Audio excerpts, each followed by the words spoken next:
My name is Catherine Hunt. I'm 61 years old. Today's date is March 7th, 2023. I'm in Seattle, Washington at Providence Mount St. Vincent.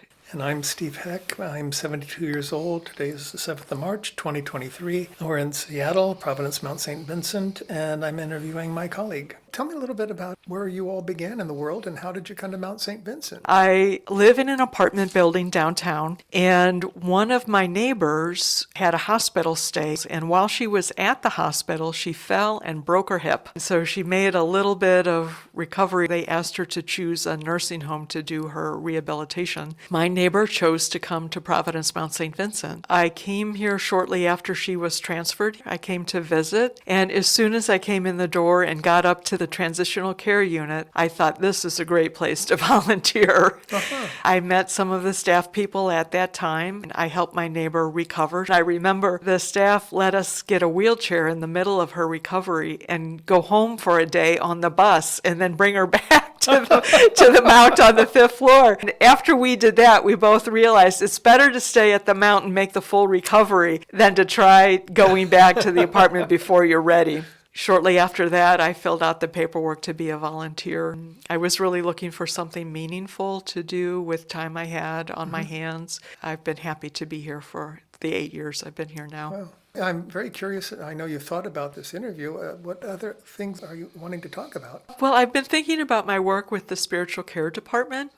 I had some training in the program called No One Dies Alone. We had an all-day training to learn about accompany people on their transition from this life to the other side or the next world. Everybody has their own ideas of what happens when we die. And I have been able to sit with people. At the time we started the program, we had volunteers sitting with residents for 2 hours at a time. And we would either read prayers or listen to some spiritual music together or just sit in silence. When COVID happened, we weren't so much able to sit, although there was one resident that I had a sense might be making a transition. And I called and said, "How is she doing?" And they said, "Well, if you'd like to see her, you better come in." And I said, "Okay, what day?" And they said, "Now." And I was really happy to be given the opportunity to sit with this resident who had become my friend over some years. We were together when she made her transition pretty much. You know, I was in a full mask and face shield, and I might have even had a gown on at that time. I can't quite remember. That was really special to be able to share that time. When I first started here, I was a little bit nervous, and it took me until one resident really befriended me. She really liked me, and it was very heartwarming for me. And then I thought, yay, now I'm in. All right. Now I'm in. Someone likes me. I'm in. Things fell into place. Yeah. Oh, that's great. Yeah. Have there been things that have been especially challenging, do you think? There was one thing. I think I can talk about it. It has to do with alcohol. There was a party on the 5th floor when I first started. It was in the first year or two that I was volunteering here. I don't remember if it was St. Patrick's Day, maybe it was 4th of July, I don't remember, but the recreation therapist had a couple cases of Heineken beer.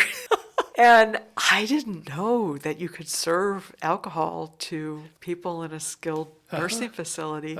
I got kind of excited and sent a bunch of emails. Can we have this beer? We've got beer. Oh no, I don't know what to do. But then people were reassuring, staff was reassuring and said, it's okay. And I later thought about it and I thought, why couldn't people have a glass or half a glass of beer? Still to this day, I remember how I was like, oh my God.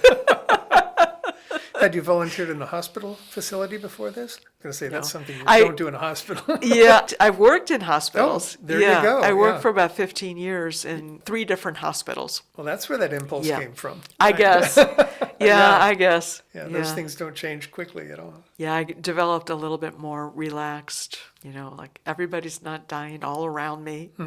It's okay. Take a few steps back, deep breath. We're not in a constant crisis. And it's not a prison. My doctor told me at my last physical, getting older is learning to adapt. Last year I had a hip replacement myself. I have some sympathy for what people here have gone through or going through. Yeah, it's true.